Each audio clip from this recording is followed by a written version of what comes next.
Hello, and welcome to your Week 1 Lecture 2 or Lesson 2 video. You know who I am already, so let's talk about installing Linux. And I'm going to try to, just as a side note, I'm going to try to cut things up this way, just because it breaks it up a little bit. Meaning there'll be probably 2 lecture videos per week, depending on what we need. So we're going to talk about virtual machines and installing Linux and all kinds of useful stuff, and some of the common tasks associated therein.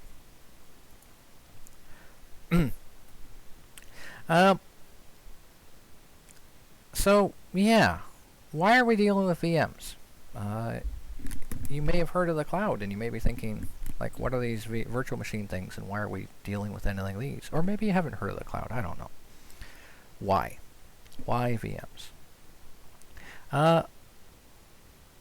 Having 3 virtual machines nested within a 4th virtual machine allows us to save money and resources while learning to configure all this stuff, because you don't have to have different drives and different physical servers and everything, right? Companies use this to save money, and really the cloud is just a more advanced implementation of that. So if you know how to work with VMs, you're going to know how to work with those. All of the installation methods we use in this course still apply to installing things directly on hardware, physical hardware, bare metal. When you get to installing things in the cloud, it's a bit different, but you're going to learn about that next semester, not this semester. Well, maybe a bit this semester, at the end. We'll get to that later. That might be an assignment too, we'll see. I have some ideas. I'm moving stuff around a bit. So in Lab 1, you're going to install a CentOS 7 virtual machine in VMware Workstation. We're going to call that C7 host. And then you're going to use that to install 3 more VMs inside of it using KVM, which is another virtualization software that's free and open source. And that's what we love at Seneca, right? Free and open source stuff. It's the best. And then you're going to be using all of these 4 VMs to learn and practice everything you learn in this course, or everything you will do in this course. Using learn in the description there doesn't make any sense. Now, why nested VMs? Why are we doing this weird voodoo? It just makes sense, I think. It gives us a controlled sandbox environment in that host VM, where we can mess with the network, we can learn to configure everything, and you're not affected by everything else that's going on the main PC. So that's a good thing. I think it's a good thing. When you're installing an operating system, you've probably installed Windows at some point. Installing Linux is really not that different. You're going to boot off the installation media, which could be an ISO, it could be a physical, probably not a physical CD or DVD anymore, because those are pretty much dead, aren't they? But it could be a bootable USB drive. Those are pretty common. And there's other ways to do this too. As part of the installation, there's going to be a bunch of screens that walk you through configuring different options, like the time zone, installing software, host name, network address, stuff like that. You're going to create and define some partitions, which you don't always do. Sometimes you just go with the defaults, but in our host we require a specialized configuration, so this is an important part in the lab and you need to pay attention there. You're going to create your root password and some initial accounts, and do some post-installation tasks. And I want to cycle back to that root password for a second, because in ULI 101 you had access to Matrix and you just had your user, right? You could only affect things in your account. You couldn't do any system-wide changes, and you didn't have elevated privileges. On the systems that you're working on this semester, they're all virtual machines that are going to be installed on your portable hard drive. You are going to have that access. You're going to be able to do everything in the operating system. You're going to have root access because you need it. And you need to think carefully about what you do when you're doing things like that, right? I'm not trying to scare you or anything. Don't be scared, right? But you could, you do have the power to potentially wipe out everything on your system if you do things incorrectly. So be careful while you're doing the labs. And if you're not sure about something, ask away. Ask me. That's what I'm here for, right? Also, feel free to ask a fellow classmate. Collaborating like that, working together on the labs, that's totally a good thing. That's something I like to see and I encourage. So when you're booting, you could do it off a DVD, probably not, right? We use USB keys. Hard to find a computer with a DVD drive anymore, isn't it? You could do a network install, which is a bit faster. Or you could download the ISO and install after that. We're going to actually do both of these, the ISO and network install. That's going to be where we live this semester. And in Lab 2, you're going to see we're going to install 3 different virtual machines ever so slightly differently. And it's going to be really cool. I won't tell you much more because that's for Lab 2. So once you install or boot up the ISO, it runs the installer. It asks you a bunch of things to configure on the system. It's all graphical, and you have to do that before it installs the OS. You're going to do things like you're going to set the date and time, set the time zone, specify any additional software you want it to install, and what type of server you want it to install, because you can install it as a command line only environment. You can install it as a graphical environment. For our host, of course, we're going to use a graphical environment. And for the 3 VMs you install, the first one's going to be a graphical environment too. But your second and third VMs that you do next week, or 2 weeks from now in Lab 2, those are going to be command line only. Because when you install servers, they tend to be command line only for efficiency and security reasons. And you learned a little bit about that in ULI 101, didn't you? But we're controlling our environment here. A graphical environment for the things we do is a good thing.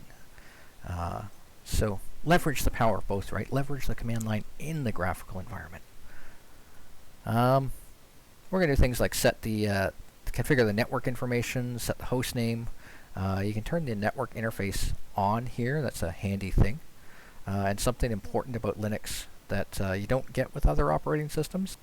Linux requires a network connection to allow you to install anything, because everything's installed from a repository over the internet. So if your network connection's down, you have big problems, because you can't install anything, you can't update your system, nothing works. So that's an area of where things can be problematic. Now by default, Linux will create a bunch of partitions for you, or could, and for most people that's okay. For our particular users, because we're doing this weird nested VM voodoo stuff, we actually need to specify some custom configuration here. So you're everything is in Lab 1 in the instructions. Follow those. It lays out exactly what you need to do. Just be very careful, because we're going to specify very specific sizes and file types for different file systems. There's some important things when you're installing those. You got to set the mount point, so where you want it mounted in the file system. How it's represented, right? Remember, in ULI 101, root is the ancestor to all directories, and everything descends from root. That's what we're talking about when we talk about mount point, where it is logically in the file system. Because Linux doesn't have letters like Windows. Everything just descends from root. You're going to specify the amount of size, amount of space, the size of that particular partition, the amount of space it should take up. Pay attention to that one in the lab, because that can really mess you up later and make you have to potentially reinstall everything from Lab 1. So pay attention. And the file system type, there's a whole bunch of different types with different advantages. The lab will tell you what ones to use. Make sure you use the right ones. The networking stuff could be changed later. But you should do that. Do what we do in the lab. Follow that, because then we won't need to mess around with it later. And in fact, you're going to learn how to mess around with it later in the semester. But follow the lab, do it correctly. You'll be good to go. Once you got all that stuff set up, it's going to prompt you to create a root password. Root is the admin, right? So that allows it means they can do everything on the system. Pick something sensible, and you're not going to log into that user unless something really horribly breaks and you need to fix it. But pick something sensible, and you should be all right. And we're going to learn in Lab 3 how to reset it if it's lost. When you create your user, there's a whole bunch of things that we do in there. You give it a name, a full name and a login name, set a password. For simplicity, because we've got a sandbox environment, I tend to set my my root password and user password to the same thing. Not a great practice on a production server, right? But this is a development test environment. It's a sandbox environment where we're going to learn some stuff. So using some defaults like that makes sense. And don't forget, there's a checkbox beside that to allow the user to be an administrator. Make sure you check that. If you don't, we can fix it, but it's easier if we don't fix it, or if we don't have to fix it. And then that's going to give your user full admin access on the system, and you can basically do it almost everything that root does. We're going to learn a little bit about more about that kind of as we go. And then once it finishes installing, we're gonna turn off the screensavers. We're gonna test our internet connectivity. We're gonna update the system. That tends to be one of the first things you do when you install a Linux system, is you update it. And then we're gonna access admin rights. That's gonna be using sudo, which is, it's like run as administrator in Windows. It's a good thing. It's a really good thing. I'm glad to see it in this course, because when I took this course way back in 2012, we used to just switch to root all the time. And that is not a good industry practice. In industry, you use sudo. It's configured for you when you join the admin team. And there's some really cool things you can do with sudo that we're going to learn about later in the semester, like configuring it to only allow a user to run certain commands with root privileges. So it's really, really useful. The creating system information report, we'll actually look at that in a second. But we're going to do the manual portion of it this week, and the Python part, skip it. We're going to do it next week. So just leave that part out. And we'll actually look about what that does. So, what are we doing this week? Let's pull up our stuff. Well, let's get rid of that too. And you're going to notice that's Baby Yoda. I'm on my wife's desktop because mine is, well, it's dead, so all of my drives are living on hers for now, and I have to fix my system later. And she loves Baby Yoda, so that's where that is. Let's look at Lab 1 just kind of quickly. So this week in the lab, we are going to do investigations, Lab 1, Investigation 1, 2, and 3, not 4. Investigation 4 we'll do next week.